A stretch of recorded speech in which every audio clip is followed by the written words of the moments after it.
আজকে আমরা যে বইটা নিয়ে কথা বলবো সেটার নাম ডাই উইথ জিরো। নামটা শুনলেই কেমন একটা ধাক্কা লাগে, তাই না? শূন্য হাতে বিদায় নাও। হ্যাঁ, আর এই বইয়ের ভেতরের ধারণাগুলো ঠিক তেমনই, মানে প্রচলিত ধারণাকে ধাক্কা দেওয়ার মতো। আমরা সবাই তো ভবিষ্যতের জন্য টাকা জমাই, কিন্তু প্রশ্ন হলো আমরা কি বর্তমানে বাঁচতে ভুলে যাচ্ছি? এই বইটা ঠিক এই প্রশ্নটাকেই চ্যালেঞ্জ করে। তাই তো। একদম ঠিক। বইয়ের লেখক আমাদের ছোটবেলার একটা খুব পরিচিত গল্প দিয়ে শুরু করেছেন, পরিশ্রমী পিঁপড়ে আর আমুদে ঘাসফড়িংয়ের গল্প। আমরা সবাই জানি গল্পটা। আমরা সবাই জানি গল্পটার নীতিকথা কি, ভবিষ্যতের জন্য সঞ্চয় করো। কিন্তু লেখক একটা পাল্টা প্রশ্ন করেছেন, আচ্ছা পিঁপড়েটা খেলার সুযোগ পায় কখন? বাহ, এটা তো কখনো ভাবিনি। সারা জীবন শুধু কাজই করে গেল, কিন্তু জীবনটা উপভোগ করলো কবে? এই একটা প্রশ্নই কিন্তু পুরো আলোচনার সুরটা ঠিক করে দেয়। তার মানে এই আলোচনাটা শুধু টাকা জমানো বা খরচ করার ব্যাপারে নয়, বরং জীবনটাকে কিভাবে পুরোপুরি কাজে লাগানো যায় তা নিয়ে। ঠিক। আমাদের আজকের আলোচনার লক্ষ্য হল এই বইয়ের সবচেয়ে গুরুত্বপূর্ণ ধারণাগুলো খতিয়ে দেখা আর বোঝা কেন লেখকের মতে জীবনের শেষে কোনো টাকা বাঁচিয়ে রাখাটা আসলে একটা বড় অপচয়। চলুন তাহলে গভীরে যাওয়া যাক। অবশ্যই। বইটার একেবারে গোড়ার কথাটাই হলো আমাদের জীবনটা আর কিছুই না, শুধু কিছু অভিজ্ঞতার যোগফল। একদম। টাকা পয়সা, বাড়ি গাড়ি এগুলো মাধ্যম মাত্র, আসল সম্পদ হলো অভিজ্ঞতা। অনেক সময় আমরা এই সহজ সত্যিটাই ভুলে যাই। এই ভাবনাটাকে লেখক আরও এক ধাপ এগিয়ে নিয়ে গেছেন একটা দারুণ ধারণার মাধ্যমে, যেটাকে তিনি বলছেন লাইফ এনার্জি বা জীবন শক্তি। হ্যাঁ, এই জায়গাটা খুব ইন্টারেস্টিং। একবার ভাবুন তো, আমরা যে টাকাটা আয় করি সেটা আসলে কি? আমাদের শ্রমের ফল। ওটা তো বটেই, কিন্তু আরও গভীরে গেলে এটা তো আমাদের জীবনের একটা অংশ, আমাদের সময় আর শক্তির বিনিময়ে পাওয়া কিছু কাগজ। লেখক বলছেন, যখন তিনি এই ব্যাপারটা প্রথম বোঝেন তার মনে হয়েছিল, আরে আমি আমার জীবনের শক্তি দিচ্ছি আর বিনিময়ে কিছু কাগজ পাচ্ছি। এভাবে তো কখনো ভাবিনি। তার মানে যখন আমি 10,000 টাকার একটা শার্ট কিনি, আমি আসলে টাকা দিচ্ছি না, আমি আমার জীবনের হয়তো পুরো একদিনের শক্তি দিয়ে দিচ্ছি। ঠিক তাই। এটা ভাবলে তো যে কোনো কিছু কেনার আগে নিজেকে প্রশ্ন করতে হয়, এই জিনিসটা কি আমার জীবন শক্তির এতটা অংশের যোগ্য? ঠিক তাই। আর এখানেই লেখক জীবনটাকে দেখার দৃষ্টিভঙ্গিটাই বদলে দেন। তিনি বলেন, বস্তুগত জিনিসের আনন্দ সময়ের সাথে কমে যায়, কিন্তু অভিজ্ঞতার আনন্দ বাড়তেই থাকে। আর এই বাড়তি আনন্দটাকেই তিনি বলছেন মেমোরি ডিভিডেন্ড বা স্মৃতির লাভাংশ। দাঁড়ান, এই অংশটা আমার সবচেয়ে মজার লেগেছে। বলুন। মানে অভিজ্ঞতা থেকেও সুদ পাওয়া যায়, এটা তো ভাবাই যায় না। আমরা তো জানি স্টক মার্কেটে বিনিয়োগ করলে ডিভিডেন্ড পাওয়া যায়, কিন্তু অভিজ্ঞতা থেকে কিভাবে ডিভিডেন্ড আসে? খুব সহজ একটা উদাহরণ দিই। ধরুন, আপনি 5 বছর আগে বন্ধুদের সাথে একটা পাহাড়ে ট্রেকিংয়ে গিয়েছিলেন। আচ্ছা। সেই ট্রিপের জন্য হয়তো কিছু টাকা খরচ হয়েছিল, কিন্তু ওই একবারের খরচ আপনাকে আজও আনন্দ দিচ্ছে। যতবার আপনি সেই ট্রিপের ছবি দেখেন, বন্ধুদের সাথে সেই গল্পগুলো করেন বা একা একা সেই স্মৃতিটা মনে করেন, ততবারই আপনি সেই অভিজ্ঞতা থেকে আনন্দের একটা ডিভিডেন্ড পাচ্ছেন। তাই তো।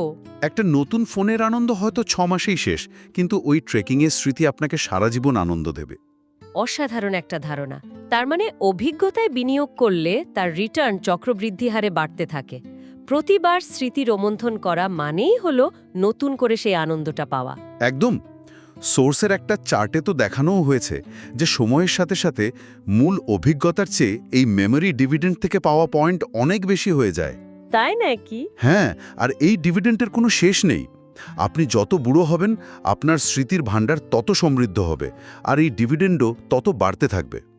এটাই বস্তু আর অভিজ্ঞতার মধ্যে মূল পার্থক্য। কিন্তু এখানে একটা বড় প্রশ্ন চলে আসে। কি বলুন তো? অভিজ্ঞতা অর্জনের জন্য তো টাকা আর সময় দুটোই দরকার। তাহলে অভিজ্ঞতা অর্জনের সেরা সময়টা আসলে কখন? আমরা তো প্রায়ই ভাবি আগে টাকা জমিয়ে নিই, তারপর দেশ বিদেশ ঘুরব। আর এই ভাবনাটা যে কতটা ভুল সেটা বোঝানোর জন্য লেখক তার বন্ধু জেসেনের একটা গল্প বলেছেন। ও হ্যাঁ, গল্পটা আমি পড়েছি। কুড়ির কোঠায় থাকতে জেসেন ধার করে ইউরোপ ভ্রমণে গিয়েছিলেন। লেখক তখন ভাবতেন, এটা একটা পাগলামি, টাকা নেই অথচ ধার করে ঘুরতে যাচ্ছে। তাই তিনি যাননি, কিন্তু বহু বছর পর তিনি আফসোস করেছেন। কেন? কারণ পরে তো তার কাছে যথেষ্ট টাকা ছিল, তিনি তো পরেও যেতে পারতেন। পারতেন, কিন্তু সেই একই অভিজ্ঞতা কি পেতেন? না, তা হয়তো পেতেন না। 30 বা 40 বছর বয়সে গিয়ে কি আর যুবকদের হোস্টেলে 20 জনের সাথে এক ঘরে থাকা যায়? বা পিঠে 60 পাউন্ডের ব্যাকপ্যাক নিয়ে মাইলের পর মাইল হাঁটা যায়? অসম্ভব। যায় না। এখানেই বইয়ের একটা নির্মম সত্যি সামনে আসে। স্বাস্থ্য ছাড়া সম্পদ দিয়ে কি হবে? এটা একটা $1,000,000 প্রশ্ন। আমাদের বয়স বাড়ার সাথে সাথে টাকা হয়তো বাড়ে, কিন্তু স্বাস্থ্য কমতে থাকে। সোর্সের একটা গ্রাফে পরিষ্কার দেখানো হয়েছে কিভাবে বয়স বাড়ার সাথে সাথে আমাদের শারীরিক ক্ষমতা কমতে থাকে, আর ঠিক সেই সময়ে আমাদের জমানো সম্পদ বাড়তে থাকে। হ্যাঁ, দুটো উল্টো দিকে যায়। আর এই ব্যবধানের কারণেই অনেক টাকা থাকলেও আমরা অনেক অভিজ্ঞতা, যেমন স্কিইং, ট্রেকিং বা গভীর সমুদ্রে ডাইভিংয়ের মতো জিনিসগুলো উপভোগ করতে পারি না। টাকার উপযোগিতা বা মূল্য তখন কমে যায়। তাহলে এই স্বাস্থ্য আর টাকার মধ্যেকার ব্যবধানটা দূর করার উপায় কি? লেখক কি কোনো সমাধানের কথা বলেছেন? হ্যাঁ, একটা দারুণ পদ্ধতির কথা বলেছেন, যার নাম টাইম বাকেট বা সময়ের ঝুড়ি। সময়ের ঝুড়ি? হ্যাঁ, ভাবুন তো, আপনার জীবনটা কয়েকটা বালতির মতো। একটা বালতি 20-30 বছরের জন্য, আর একটা 30-40 বছরের জন্য, এভাবে শেষ পর্যন্ত। এখন আপনার জীবনের সব বড় স্বপ্ন বা ইচ্ছাগুলো সঠিক বালতিতে ফেলতে হবে। ব্যাপারটা বেশ মজার তো। মানে কোন স্বপ্নটা কোন বয়সের জন্য উপযুক্ত সেটা আগে থেকেই পরিকল্পনা করে রাখা? একদম। যেমন ধরুন, মাচু পিচুতে ট্রেকিং করার মতো কঠিন একটা স্বপ্ন, ওটা কি 60 বছরের বালতিতে ফেললে চলবে? একদমই না। ওটা 20 বা 30-এর দশকের বালতিতে ফেলতে হবে। আর হয়তো আলাস্কায় একটা বিলাসবহুল ক্রুজে ভ্রমণ করা? সেটা হয়তো 70-এর দশকের বালতির জন্য ঠিক আছে। এই পরিকল্পনাটা করলে কোন সুযোগটা কখন কাজে না লাগালে চিরতরে হারিয়ে যাবে, সেই জরুরি বিষয়টা চোখের সামনে চলে আসে। এটা আপনাকে গড়িমসি করতে দেয় না। তার মানে এটা শুধু একটা তালিকা নয়, এটা সময়ের সাপেক্ষে আপনার জীবনের একটা কৌশলগত পরিকল্পনা। আচ্ছা, এই সব কিছুর পর বইয়ের সবচেয়ে বিতর্কিত, এমনকি একটু ভয় ধরানো ধারণাটা আসছে। Die with zero. হ্যাঁ, মানে শূন্য হাতে বিদায় নাও। এটা শুনলে তো মনে হয় লেখক কি শেষ বয়সে দেউলিয়া হয়ে যাওয়ার কথা বলছেন। এটা কি একটু বেশি ঝুঁকিপূর্ণ হয়ে গেল না? ঠিক এই প্রশ্নটাই প্রথমে মাথায় আসে, আর এখানেই সবাই ভুলটা করে। লেখকের ডাই উইথ জিরোর মানে দেউলিয়া হওয়া নয়, বরং অপচয় শূন্য করা। অপচয় শূন্য করা? হ্যাঁ, ভাবুন, আপনি যে টাকাটা জমিয়ে মারা গেলেন, সে টাকাটা আসলে কি? ওটা আপনার অব্যবহৃত জীবন শক্তি।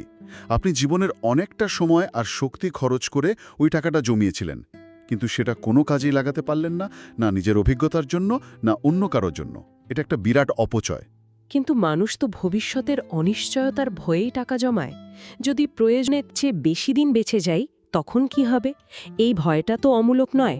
ভয়টা সত্যি, কিন্তু আমরা কি প্রয়োজনের চেয়ে অনেক বেশি সঞ্চয় করে ফেলি? মনে তো হয় তাই করি। ফেডারেল রিজার্ভের ডেটা কিন্তু তাই বলছে। সোর্সের একটা গ্রাফে দেখা যায় বেশিরভাগ মানুষ বৃদ্ধ বয়সেও সম্পদ বাড়াতে থাকে। 65, 70, এমনকি 75 বছর বয়সেও তাদের মোট সম্পদের পরিমাণ কমছে না, বরং বেড়েই চলেছে। তাই নাকি? হ্যাঁ, তারা খুব দেরিতে জমানো টাকা খরচ করতে শুরু করে। লেখক প্রশ্ন তুলেছেন, তারা ঠিক কিসের জন্য অপেক্ষা করছে? এটা আসলেই ভাবার মতো বিষয়। তাহলে এই অতিরিক্ত জমানোর প্রবণতা থেকে বের হওয়ার উপায় কি? এর সমাধান হিসেবে লেখক আপনার চূড়া বা ইয়র পিক খুঁজে বের করার কথা বলেছেন। Your pick? হ্যাঁ, এটা কোনো নির্দিষ্ট পরিমাণ অর্থ নয়, বরং আপনার জীবনের সেই বয়স যখন আপনার মোট সম্পদের পরিমাণ সর্বোচ্চ হওয়া উচিত।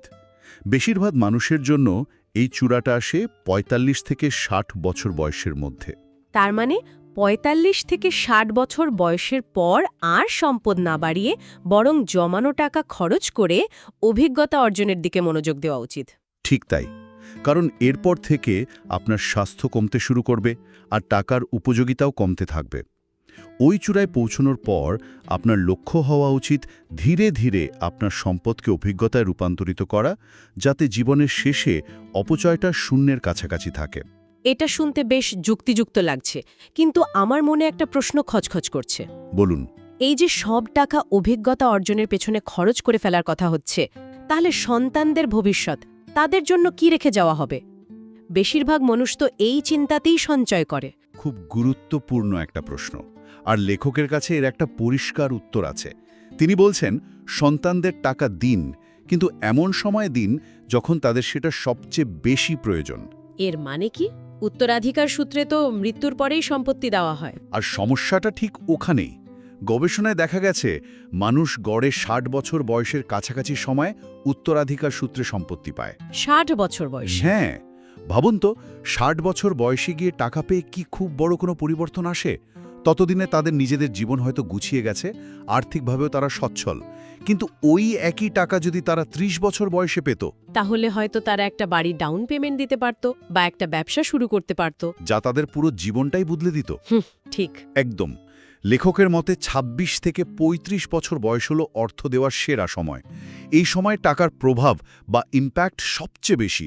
আচ্ছা। তাই মৃত্যুর পর একগাদা টাকা রেখে যাওয়ার চেয়ে বেঁচে থাকতে এমন সময় তাদের সাহায্য করুন যখন সেটা তাদের জীবনকে রিয়েলি বদলে দিতে পারে।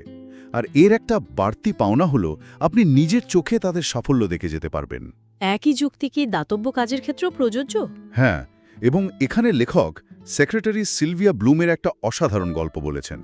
সিলভিয়া সারা জীবন কৃচ্ছ সাধন করে নিউ ইয়র্কের একটা ছোট্ট ভাড়া বাসায় থাকতেন। মৃত্যুর পর দেখা গেল তিনি বিভিন্ন দাতব্য সংস্থাকে $8.2 মিলিয়ন দান করে গেছেন। বাহ, এটা তো মহানুভবতার একটা চরম নিদর্শন। বাইরে থেকে দেখতে তাই মনে হয়, কিন্তু লেখক এটাকে বলছেন অদক্ষতা। অদক্ষতা কেন? অনেকেই তো বলবেন এটা মহানুভবতা, নিজের জীবন উৎসর্গ করে অন্যদের জন্য রেখে যাওয়া। এতে সমস্যাটা কোথায়? সমস্যাটা হলো ওই টাকার কার্যকারিতায়। ভাবুন, ওই দাতব্য সংস্থাগুলো যদি টাকাটা 30 বা 40 বছর আগে পেত, তাহলে সেই টাকা দিয়ে কত গুণ বেশি ভালো কাজ করতে পারত। ও আচ্ছা। যে শিশুরা তার দানের টাকায় সাহায্য পেতে পারত, তারা হয়তো ততদিনে বড় হয়ে গেছে, সুযোগটা হারিয়ে গেছে। লেখকের দর্শন হলো বেঁচে থাকতে দান করুন, গিভিং ওয়াইল লিভিং, কারণ এর প্রভাব অনেক বেশি। আর সত্যি বলতে মৃত্যুর পর আপনার সম্পদ তো এমনিতেও আপনার থাকবে না, তখন সেটা দান করাকে কি আর সত্যিকারের উদারতা বলা যায়? লেখক ঠিক এই প্রশ্নটাই তুলেছেন। এটা একটা কঠিন কিন্তু খুব যুক্তিসঙ্গত কথা। তাহলে পুরো আলোচনার সারমর্মটা কি দাঁড়ালো? জীবন মানে অভিজ্ঞতার সমষ্টি। হ্যাঁ, সঠিক সময়ে সঠিক অভিজ্ঞতা অর্জন করাটা জরুরি, কারণ স্বাস্থ্য আর সময় দুটোই সীমিত। আর জীবনের শেষে জমানো টাকার অপচয় রোধ করতে শূন্য হাতে বিদায়ের লক্ষ্য রাখা উচিত। এবং সবশেষে নিজের সন্তান বা সমাজকে সাহায্য করার সেরা সময় হল বেঁচে থাকতে, যখন আপনার দেওয়া অর্থের প্রভাব সবচেয়ে বেশি হবে। এই পুরো আলোচনাটা আমাদের টাকা এবং জীবন নিয়ে ভাবনার প্রচলিত ধারণাগুলোকে একেবারে নাড়িয়ে দেয়। পরিশেষে একটা ভাবনা উস্কে দেওয়া যাক। এই বইটা আমাদের শেখায় যে টাকা ফুরিয়ে যাওয়ার ভয়ের চেয়ে জীবনটা অভিজ্ঞতা ছাড়া শেষ হয়ে যাওয়ার ভয় পাওয়া উচিত। বাহ! জীবনের আসল ব্যবসা হলো স্মৃতি অর্জন করা, যা থেকে আপনি সারা জীবন মেমোরি ডিভিডেন্ড পেতে থাকবেন। তাহলে প্রশ্নটা হলো, কোন স্মৃতিগুলো অর্জনের জন্য এখনও অপেক্ষা করছেন?